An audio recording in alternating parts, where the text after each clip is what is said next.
दोस्तों नमस्कार। गांधी जी की आत्मकथा के एपिसोड का अगला भाग जो है प्रस्तुत कर रहे हैं। इसमें गांधी जी अब दक्षिण अफ्रीका जाने की तैयारी कर रहे हैं। वे लिखते हैं कि इस बीच मुझे कठियावाड़ के रियासती षड्यंत्रों का भी कुछ अनुभव हुआ। कठियावाड़ अनेक छोटे छोटे राज्यों का प्रदेश है। यहाँ मुत्सद्दियों का बड़ा समाज होना स्वाभाविक ही था। राज्यों के बीच सूझ षड्यंत्र चलते, पदों की प्राप्ति के लिए साजिशें होती, राजा कच्चे कान का और परवश रहता, साहबों के अर्दलियों तक की खुशामद की जाती, रिश्तेदार तो साहब से भी सवाया होता, क्योंकि वही तो साहब की आँख कान और दुभाषिए का काम करता था। रिश्तेदार की इच्छा ही कानून थी। रिश्तेदार की आमदनी साहब की आमदनी से ज़्यादा मानी जाती थी। संभव है इसमें अतिशयोक्ति हो, पर सरिश्तेदार के अल्प वेतन की तुलना में उसका खर्च अवश्य ही अधिक होता था। यह वातावरण मुझे विष सा प्रतीत हुआ। मैं अपनी स्वतंत्रता की रक्षा कैसे कर सकूंगा, इसकी चिंता बराबर बनी रहती। मैं उदासीन हो गया। भाई ने मेरी उदासीनता देखी। एक विचार यह आया कि कहीं नौकरी कर लूं तो मैं इन खटपटों से मुक्त रह सकता हूं। पर बिना खटपट के जीवन का या न्यायाधीश का पद कैसे मिल सकता था। वकालत करने में साहब के साथ का झगड़ा बाधक बनता था। पोरबंदर में एडमिनिस्ट्रेशंस नाबालगी शासन था। वहाँ राणा साहब के लिए कुछ सत्ता प्राप्त करने का प्रयत्न करना था। मेरे लोगों से लगान उचित से अधिक वसूल किया जाता था। इसके सिलसिले में भी मुझे वहाँ एडमिनिस्ट्रेटर से मिलना था। मैंने देखा कि एडमिनिस्ट्रेटर यद्यपि हिंदुस्तानी है, तथापि उनका रोबदाब तो साहब से भी वह होशियार थे, पर उनकी होशियारी का लाभ जनता को अधिक मिला हो यह मैं देख न सका। राणा साहब को थोड़ी सत्ता मिली, कहना होगा कि मेरे लोगों को तो कुछ भी ना मिला। उनके मामले की पूरी जांच हुई हो ऐसा भी मैंने अनुभव नहीं किया। इसलिए यहाँ भी मैं थोड़ा निराश ही हुआ। मैंने अनुभव किया कि न्याय नहीं मिला। न्याय पाने के लिए मेरे पास कोई साधन ना था। बहुत करें तो बड़े साहब के सामने अपील की जा सकती है, वह राय देंगे। हम इस मामले में दखल नहीं दे सकते। ऐसे फैसलों के पीछे कोई कानून कायदा हो तब तो कुछ आशा भी की जा सके, पर यहाँ तो साहब की मर्जी ही कानून है। मैं अकुलाया। इसी बीच भाई के पास पोरबंदर की एक मेमन फर्म का संदेश आया। दक्षिण अफ्रीका में हमारा व्यापार है, हमारी फर्म बड़ी है, वहाँ हमारा एक बड़ा मुकदमा चल रहा है। 40,000 पाउंड का दावा है। मामला लंबे समय से चल रहा है। हमारे पास अच्छे से अच्छे वकील बैरिस्टर हैं। अगर आप अपने भाई को भेजें तो वह हमारी मदद करें और उन्हें भी कुछ मदद मिल जाए। वह हमारा मामला हमारे वकील को अच्छी तरह समझा सकेंगे। इसके सिवा वह नया देश देखेंगे और कई नए लोगों से उनकी जान पहचान होगी। भाई ने मुझसे चर्चा की। मैं इस सब का अर्थ समझ ना सका। मैं यह जान ना सका कि मुझे सिर्फ वकील को समझाने का ही काम करना होगा या अदालत में भी जाना होगा। फिर भी मैं ललचाया। दादा अब्दुल्ला के साझी महरूम सेठ अब्दुल करीम झवेरी से भाई ने मेरी मुलाकात कराई। सेठ ने कहा, आपको ज़्यादा मेहनत नहीं करनी होगी। बड़े बड़े साहबों से हमारी दोस्ती है, उनसे आपकी जान पहचान होगी। आप हमारी दुकान में भी मदद कर सकेंगे। हमारे यहाँ अंग्रेजी पत्र व्यवहार बहुत होता है, आप उसमें भी मदद कर सकेंगे। आप हमारे बंगले में ही रहेंगे, इससे आप पर खर्च का बिल्कुल बोझ नहीं पड़ेगा। मैंने पूछा, आप मेरी सेवाएं कितने समय के लिए चाहते हैं? आप मुझे वेतन क्या देंगे? हमें 1 साल से अधिक आपकी ज़रूरत नहीं रहेगी। आपको पहले दर्जे का मार्ग वे देंगे और निवास तथा भोजन खर्च के अलावा 105 पाउंड देंगे। इसे वकालत नहीं कह सकते, यह नौकरी थी, पर मुझे तो जैसे भी बने हिंदुस्तान छोड़ना था। नया देश देखने को मिलेगा और अनुभव प्राप्त होगा 100 लाख। भाई को 105 पाउंड भेजूंगा तो घर का खर्च चलाने में कुछ मदद होगी। यह सोचकर मैंने वेतन के बारे में बिना कुछ झिक किए ही सेठ अब्दुल करीम का प्रस्ताव स्वीकार कर लिया और मैं दक्षिण अफ्रीका जाने के लिए तैयार हो गया। नेटाल आगमन। विलायत जाते समय वियोग के विचार से जो दुख हुआ था वह दक्षिण अफ्रीका जाते समय न हुआ। माता तो चल ही बसी थी। मैंने दुनिया का और यात्रा का अनुभव प्राप्त किया था। राजकोट और बम्बई के बीच तो आना जाना बना ही रहता था, इसलिए इस बार वियोग केवल पत्नी का ही दुखदायी था। विलायत से आने के बाद एक और बालक की प्राप्ति हुई थी। हमारे बीच के प्रेम में अभी विषय भोग का प्रभाव तो था ही, फिर भी उसमें निर्मलता आने लगी थी। मेरे विलायत से लौटने के बाद हम दोनों बहुत कम साथ रह पाए थे और शिक्षक की तरह मेरी योग्यता जो भी रही हो, परंतु मैं पत्नी का शिक्षक बना था इसलिए, और पत्नी में जो कई सुधार मैंने कराए थे उन्हें निभाने के लिए भी हम दोनों साथ रहने की आवश्यकता अनुभव करते थे। पर अफ्रीका मुझे अपनी तरफ खींच रहा था, उसने वियोग को सहारा बना दिया। 1 साल के बाद तो हम फिर मिलेंगे ही ना।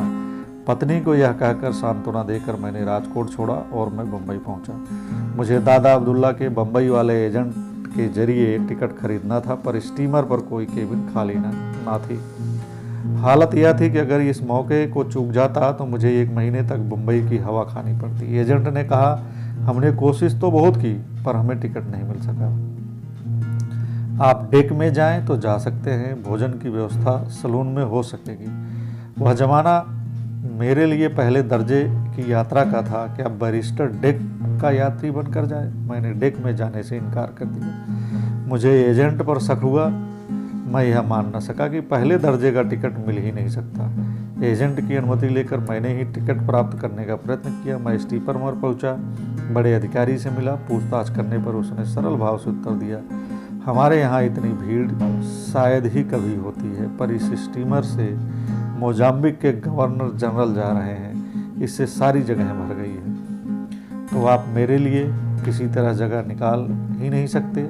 अफसर ने मेरी तरफ देखा, फिर वह हंसा और बोला, एक उपाय है, मेरे केबिन में एक बर्थ खाली रहती है, उसमें हम यात्री नहीं लेते, पर मैं वह जगह देने के लिए तैयार हूँ। मैं खुश हुआ, अफसर का आभार माना, सेठ से बात करके टिकट कटाया और 1893 के अप्रैल महीने में उमंग से भरा मैं दक्षिण अफ्रीका में अपना भाग्य आजमाने के लिए रवाना हो गया। पहला बंदरगाह लामू पड़ता था। वहां पहुंचने में करीब 13 दिन लगे। रास्ते में कप्तान से अच्छी मित्रता हो गई। कप्तान को शतरंज खेलने का शौक था, पर वह अभी नौसिखिया ही था। उसने अपने से कमज़ोर खेलने वाले साथी की ज़रूरत थी, इसलिए उसने मुझे खेलने के लिए न्योता। मैंने शतरंज का खेल कभी देखा ना था, उसके विषय में सुना काफ़ी था। खेलने वाले कहते थे कि इस खेल में बुद्धि का खासा उपयोग होता है। कप्तान ने कहा कि वह खुद मुझे सिखाएगा। मैं उसे अच्छा शिष्य मिला क्योंकि मुझ में धैर्य था।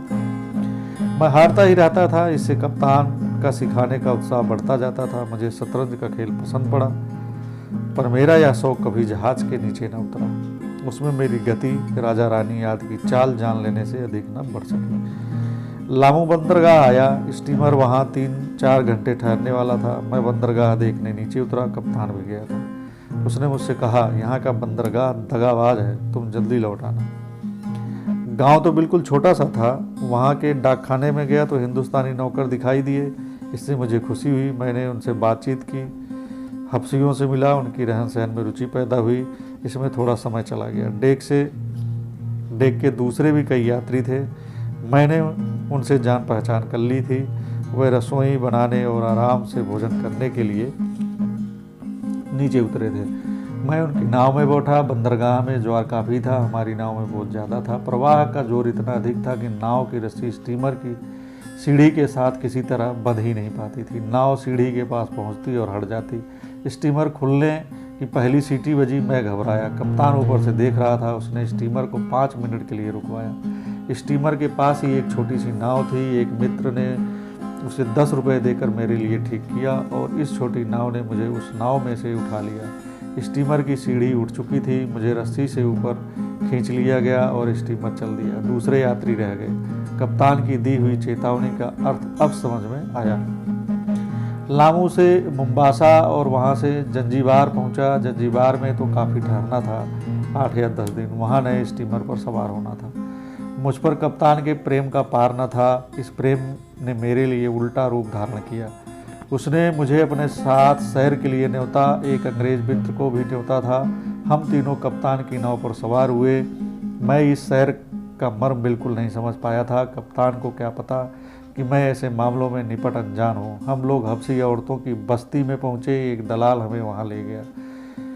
हम में से हर एक एक कोठरी में घुस गया, पर मैं तो शर्म का मारा वहाँ गुमसुम ही बैठा रहा। बेचारी उस स्त्री के मन में क्या विचार उठे होंगे, सो तो वही जाने। कप्तान ने आवाज़ दी, मैं जैसा अंदर घुसा था वैसा ही बाहर निकला। कप्तान मेरे भोलेपन को समझ गया। पहले तो मैं बहुत ही शर्मिंदा हुआ, पर मैं यह काम किसी भी दशा में पसंद नहीं कर सकता था, इसलिए मेरी शर्मिंदगी तुरंत ही दूर हो गई और मैंने इसके लिए ईश्वर का उपकार माना कि उस बहन को देखकर मेरे मन में तनिक भी विकार उत्पन्न नहीं हुआ। मुझे अपनी इस दुर्बलता पर घृणा हुई कि मैं कोठरी में घुसने से ही इनकार करने का साहस क्यों नहीं कर सका। मेरे जीवन की ऐसी यह तीसरी परीक्षा थी। कितने ही नए युवक शुरू में निर्दोष होते हुए भी झूठी शर्म के कारण बुराई में फंस जाते होंगे। मैं अपने पुरुषार्थ के कारण नहीं बचा था। अगर मैंने कोठरी में घुसने से साफ इनकार किया होता तो वह मेरा पुरुषार्थ माना जाता। मुझे तो अपनी रक्षा के लिए केवल ईश्वर का ही उपकार मानना चाहिए, पर इस घटना के कारण ईश्वर में मेरी श्रद्धा बढ़ी और झूठी शर्म छोड़ने की कुछ हिम्मत भी मुझ में आई। जंजीबार में एक हफ्ता बिताना था, इसलिए एक घर किराए पर लेकर मैं शहर में रहा। शहर को खूब घूम घाम कर देखा। जंजीबार की हरियाली की कल्पना मालाबार को देखकर ही हो सकती है। वहाँ के विशाल वृक्ष और बड़े बड़े फल वगैरह देखकर तो मैं दंग ही रह गया। जंजीबार में मैं मंजाबिक और वहाँ से लगभग मई के अंत में नेटाल पहुँचा। अगला अध्याय, अनुभवों की वानगी। नेटाल के बंदरगाह को डरबन कहते हैं और वह नेटाल बंदर के नाम से भी पहचाना जाता है। मुझे लेने के लिए अब्दुल्ला सेठ आए थे। स्टीमर के घाट यानी डक पर पहुंचने पर जब नेटाल के लोग अपने मित्रों को लेने स्टीमर पर आए, तभी मैं समझ गया कि यहाँ हिंदुस्तानियों की अधिक इज्जत नहीं है। अब्दुल्ला सेठ को पहचानने वाले उनके साथ जैसा बर्ताव करते थे, उसमें भी मुझे एक प्रकार की असभ्यता दिखाई पड़ी थी जो मुझे व्यथित करती थी। अब्दुल्ला सेठ इस असभ्यता को सह लेते थे, वह उसके आदी बन गए थे। मुझे जो देखते वह कुछ कौतूहल की दृष्टि से देखते थे। अपनी पोशाक के कारण मैं दूसरे हिंदुस्तानियों से कुछ अलग जान पड़ता था। मैंने उस समय फ्रॉक कोट वगैरह पहने थे और सिर पर बंगाली ढंग की पगड़ी पहनी थी। अब्दुल्ला सेठ मुझे घर ले गए। उनके कमरे की बगल में एक कमरा था, वह उन्होंने मुझे दे दिया। न वे मुझे समझते और न मैं उन्हें समझता। उन्होंने अपने भाई के दिए हुए पत्र पढ़े और वह ज़्यादा घबराए। उन्हें जान पड़ा कि भाई ने तो उनके घर एक सफ़ेद हाथी ही बांध दिया है।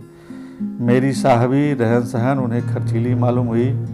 उस समय मेरे लिए कोई ख़ास काम ना था। उनका मुकदमा तो ट्रांसवाल में चल रहा था, मुझे तुरंत वहाँ भेज कर क्या करते। इसके अलावा मेरी होशियारी या ईमानदारी का विश्वास भी किस हद तक किया जाए। प्रिटोरिया में वह मेरे साथ रह नहीं सकते थे। प्रतिवादी प्रिटोरिया में रहता था। मुझ पर उसका अनुचित प्रभाव पड़ जाए तो क्या हो। यदि वे मुझे इस मुकदमे का काम ना सौंपें तो दूसरे काम तो उनके कारकुन मुझसे बहुत अच्छा कर सकते थे। कारकुनों से गलती हो तो उन्हें उलाहना दिया जा सकता था, पर मैं गलती करूं तो काम या तो मुकदमे का था या फिर मुहर्रिर का था। इनके अलावा तीसरा कोई काम ना था। यदि मुकदमे का काम ना सौंपा जाता तो मुझे घर बैठे खिलाने की नौबत आती। अब्दुल्ला सेठ बहुत कम पढ़े लिखे थे, पर उनके पास अनुभव का ज्ञान बहुत था। उनकी बुद्धि तीव्र थी और स्वयं उन्हें इसका भान था। रोज के अभ्यास से उन्होंने सिर्फ बातचीत करने लायक अंग्रेजी का ज्ञान प्राप्त कर लिया था, पर अपनी इस अंग्रेजी के द्वारा वह अपना सब काम निकाल लेते थे। वह बैंक के मैनेजरों से बातचीत करते थे, यूरोपियन व्यापारियों के साथ सौदे कर लेते थे और वकीलों को अपने मामले समझा सकते थे। हिंदुस्तानी उनकी बहुत इज्जत करते थे। उन दिनों उनकी फर्म हिंदुस्तानियों की फर्मों में सबसे बड़ी अथवा बड़ी फर्मों में एक तो थी। अब्दुल्ला सेठ का स्वभाव वहमी था। उन्हें इस्लाम का अभिमान था। वह तत्व ज्ञान की चर्चा के शौकीन थे। अरबी नहीं जानते थे, फिर भी कहना होगा कि उन्हें कुरान शरीफ की और आमतौर पर इस्लाम के धार्मिक साहित्य की अच्छी जानकारी थी। दृष्टांत तो उन्हें कंठाग्र थे ही। उनके सहवास से मुझे इस्लाम का काफ़ी व्यवहारिक ज्ञान हो गया। हम एक दूसरे को पहचानने लगे। इसके बाद तो वह मेरे साथ खूब धर्म चर्चा करते थे। वह दूसरे या तीसरे दिन मुझे डरबन की अदालत दिखाने ले गए। वहाँ कुछ जान पहचान कराई। अदालत में मुझे अपने वकील के पास बिठाया। मजिस्ट्रेट मुझे बार बार देखता रहा। उसने मुझे पगड़ी उतारने के लिए कहा। मैंने इनकार किया और अदालत छोड़ दी। मेरे भाग्य में यहाँ भी लड़ाई ही बधी थी। अब्दुल्ला सेठ ने मुझे पगड़ी उतारने का रहस्य समझाया। मुसलमान पोशाक पहना हुआ आदमी अपनी मुसलमानी पगड़ी पहन सकता है, पर दूसरे हिंदुस्तानियों को अदालत में पैर रखते ही अपनी पगड़ी उतार देनी चाहिए। इस सूक्ष्म भेद को समझाने के लिए मुझे कुछ तथ्यों की जानकारी देनी होगी। इन 2-3 दिनों में ही मैंने देखा था कि हिंदुस्तानी अफ्रीका में अपने अपने गुट बनाकर बैठ गए थे। एक भाग मुसलमान व्यापारियों का था, वह अपने को अरब कहते थे। दूसरा भाग हिंदू या पारसी कारकुनों, मुनीमों या गुमास्तों का था। हिंदू कारकुन अधर में लटकते थे, कोई अरब में मिल जाते थे। पारसी अपना परिचय पारसियन के नाम से देते थे। व्यापार के अलावा भी इन तीनों का आपस में थोड़ा बहुत संबंध अवश्य था। एक चौथा और बड़ा समुदाय तमिल, तेलुगु और उत्तर हिंदुस्तान के गिरमिटिया तथा गिरमिट मुक्त हिंदुस्तानियों का था। गिरमिट का अर्थ है वह इकरार यानी एग्रीमेंट, जिसके अनुसार उन दिनों गरीब हिंदुस्तानी 5 साल तक मजदूरी करने के लिए नेटाल जाते थे। गिरमिट एग्रीमेंट का ही अपभ्रंश है। गिरमिट एग्रीमेंट का अपभ्रंश है और उसी से गिरमिटिया शब्द बना है। इस वर्ग के साथ दूसरों का व्यवहार केवल काम की दृष्टि से ही रहता। अंग्रेज इन गिरमिट वालों को कुली के नाम से पहचानते थे और चूंकि वे संख्या में अधिक थे, इसलिए दूसरे हिंदुस्तानियों को भी कुली कहते थे। कुली के बदले सामी भी कहते। सामी ज़्यादातर तमिल नामों के अंत में लगने वाला प्रत्यय है। सामी अर्थात स्वामी। स्वामी का मतलब तो मालिक हुआ, इसलिए जब कोई हिंदुस्तानी सामी शब्द से चिढ़ता और उसमें कुछ हिम्मत होती तो वह अपने को सामी कहने वाले अंग्रेज से कहता, तुम मुझे सामी कहते हो, पर जानते हो कि सामी का मतलब मालिक होता है। मैं तुम्हारा मालिक तो हूँ ही नहीं। यह सुनकर कोई अंग्रेज शर्मा जाता, कोई चिढ़कर ज़्यादा गालियाँ देता और कोई मारता भी सही, क्योंकि उसकी दृष्टि से तो सामी शब्द निंदा सूचक ही हो सकता था। उसका अर्थ मालिक कहना तो उसे अपमानित करने के बराबर ही हो सकता था। इसलिए मैं कुली बैरिस्टर कहलाया। व्यापारी कुली व्यापारी कहलाते थे। कुली का मूल अर्थ मजदूर तो भुला दिया गया। मुसलमान व्यापारी का शब्द सुनकर गुस्सा होता और कहता, मैं कुली नहीं हूँ, मैं तो अरबी हूँ, अथवा मैं व्यापारी हूँ। कोई थोड़ा विनयशील अंग्रेज होता तो यह सुनकर माफ़ी भी मांग लेता। ऐसी दशा में पगड़ी पहनने का प्रश्न एक महत्व का प्रश्न बन गया। पगड़ी उतारने का मतलब था अपमान सहन करना। मैंने तो सोचा कि मैं हिंदुस्तानी पगड़ी को विदा कर दूं और अंग्रेजी टोपी पहन लूं, ताकि उसे उतारने में अपमान न जान पड़े और झगड़े से भी बच जाऊं। पर अब्दुल्ला सेठ को यह सुझाव अच्छा न लगा। उन्होंने कहा, अगर आप इस वक्त यह फेर फार करेंगे तो उसमें अनर्थ होगा, तो दूसरे लोग देश की ही पगड़ी पहनना चाहेंगे, उनकी स्थिति नाजुक बन जाएगी। इसके अलावा आपको तो देसी पगड़ी ही शोभा देगी। आप अंग्रेजी टोपी पहनेंगे तो आपकी गिनती बटेरों में होगी। इन वाक्यों में दुनियावी समझदारी थी, देशाभिमान था और थोड़ी संकुचिता भी थी। दुनियावी समझदारी तो स्पष्ट ही है, देशाभिमान के बिना पगड़ी का आग्रह नहीं हो सकता, और संकुचिता के बिना बेटर का टीका संभव नहीं। गिरमिटिया हिंदुस्तानी, हिंदू, मुसलमान और ईसाई इन 3 भागों में बटे हुए थे। जो गिरमिटिया हिंदुस्तानी ईसाई बन गए, उनकी संतान ईसाई कहलाई। सन 1893 में भी ये बड़ी संख्या में थे। वह सब अंग्रेजी पोशाक ही पहनते थे। उनका एक खास हिस्सा होटलों में नौकरी करके अपनी आजीविका चलाता था। अब्दुल्ला सेठ के वाक्यों में अंग्रेजी टोपी की जो टीका थी, वह इन्हीं लोगों को लक्ष्य में रखकर की गई थी। इसके मूल में मान्यता यह थी कि होटल में वेटर का काम करना बुरा है। आज भी यह भेद बहुतों के मन में बसा हुआ है। कुल मिलाकर अब्दुल्ला सेठ की दलील मुझे अच्छी लगी। मैंने पगड़ी के किस्से को लेकर अपने और पगड़ी के बचाव में समाचार पत्रों के नाम एक पत्र लिखा। अखबारों में मेरी पगड़ी की खूब चर्चा हुई।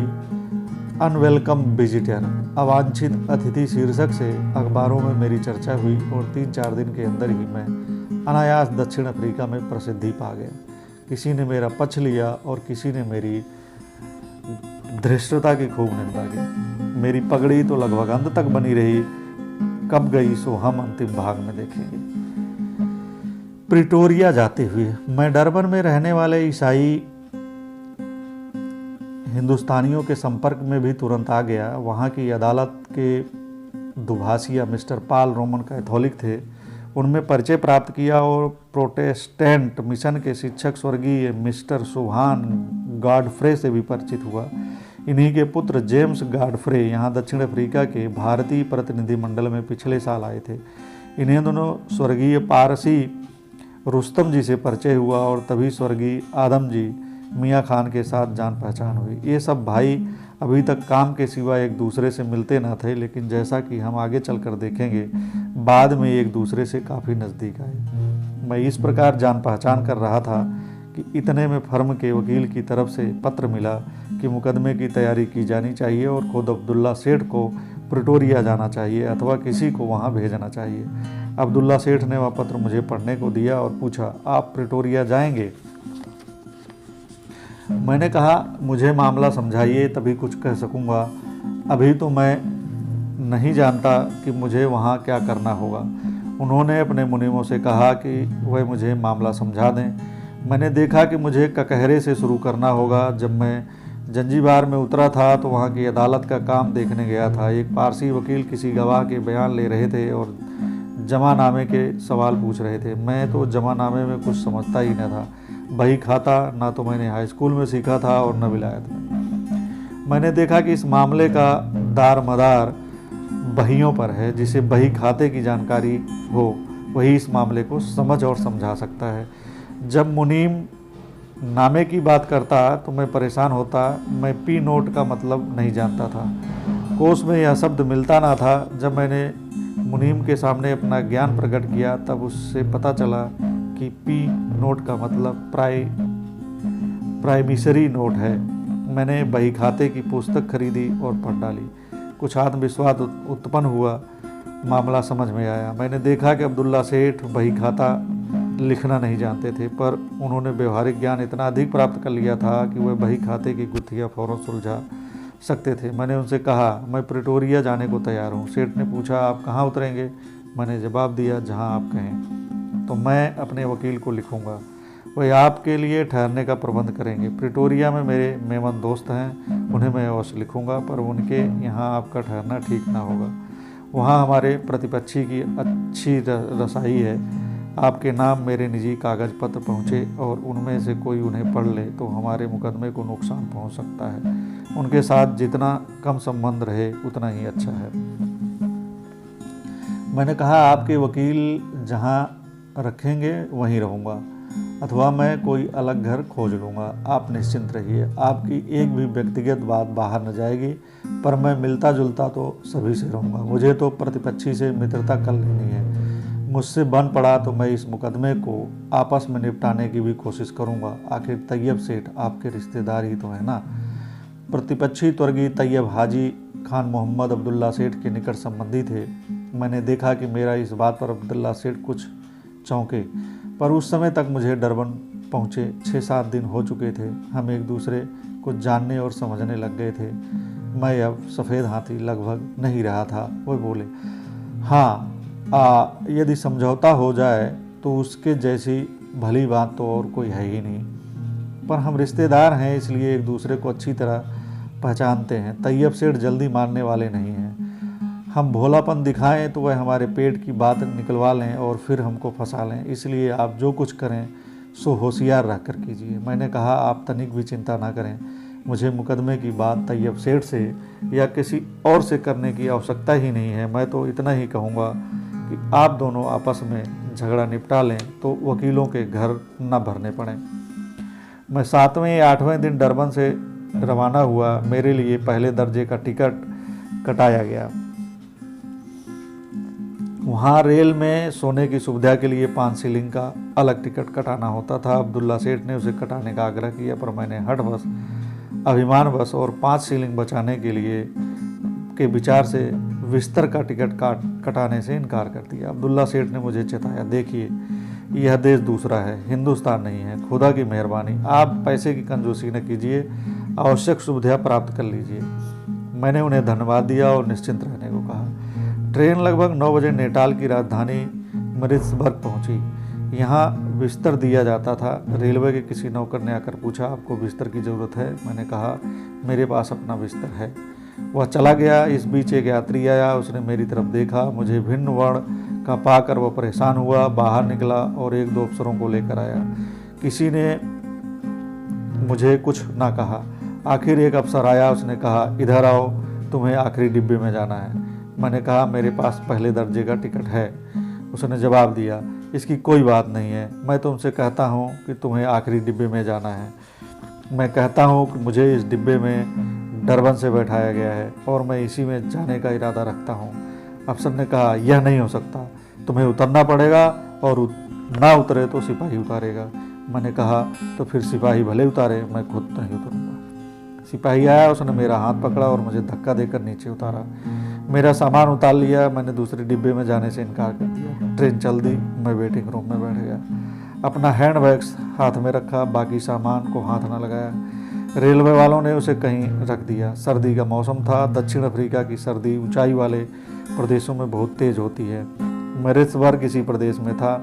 इससे ठंड खूब लगी। मेरा ओवरकोट मेरे सामने सामान में था, पर सामान मांगने की हिम्मत न हुई, फिर अपमान हो तो। ठंड से मैं कांपता रहा। कमरे में दिया ना था। आधी रात के करीब एक यात्री आया। जान पड़ा कि वह कुछ बात करना चाहता है, पर मैं बात करने की मना स्थिति में न था। मैंने अपने धर्म का विचार किया। या तो मुझे अपने अधिकारों के लिए लड़ना चाहिए या लौट जाना चाहिए, नहीं तो जो अपमान हो उन्हें सहकर प्रिटोरिया पहुंचना चाहिए और मुकदमा खत्म करके देश लौट जाना चाहिए। मुकदमा अधूरा छोड़कर भागना तो नामर्दी होगी। मुझे जो कष्ट सहना पड़ा है सो तो ऊपरी कष्ट है। वह गहराई तक बैठे हुए महारोग का लक्षण है। यह महारोग है रंग द्वेष। यदि मुझमें इस गहरे रोग को मिटाने की शक्ति हो तो उस शक्ति का उपयोग मुझे करना चाहिए। ऐसा करते हुए स्वयं जो कष्ट सहने पड़े सो सब सहने चाहिए और उनका विरोध रंग द्वेष को मिटाने की दृष्टि से ही करना चाहिए। यह निश्चय करके मैंने दूसरी ट्रेन में जैसे भी हो आगे ही जाने का फैसला किया। सवेरे ही सवेरे मैंने जनरल मैनेजर को शिकायत का लंबा तार भेजा। दादा अब्दुल्ला को भी खबर भेजी। अब्दुल्ला सेठ तुरंत जनरल मैनेजर से मिले। जनरल मैनेजर ने अपने आदमियों के व्यवहार का बचाव किया, पर बतलाया कि मुझे बिना किसी रुकावट के मेरे स्थान तक पहुंचाने के लिए स्टेशन मास्टर को कह दिया गया है। अब्दुल्ला सेठ ने मरीट्सबर्ग के हिंदू व्यापारियों को भी मुझसे मिलने और मेरी सुख सुविधा का ख्याल रखने का तार भेजा और दूसरे स्टेशनों पर भी इसी आशय का तार रवाना किया। इससे व्यापारी मुझे मिलने स्टेशन आए। उन्होंने अपने ऊपर पड़ने वाले कष्टों की कहानी मुझे सुनाई और मुझसे कहा कि आप पर जो बीती है उसमें आश्चर्य की कोई बात नहीं है। जब हिंदुस्तानी लोग पहले या दूसरे दर्जे में सफ़र करते हैं तो अधिकारियों और यात्रियों की तरफ से रुकावट खड़ी होती ही है। दिन ऐसी ही बातें सुनने में बीता। रात पड़ी, ट्रेन आई। मेरे लिए जगह तैयार ही थी। बिस्तर का जो टिकट मैंने डरबन में कटाने से इनकार किया था वह मरीट्सबर्ग में कटाया। ट्रेन मुझे चार्ल्स टाउन की ओर ले चली। धन्यवाद दोस्तों, मिलते हैं अगले वीडियो।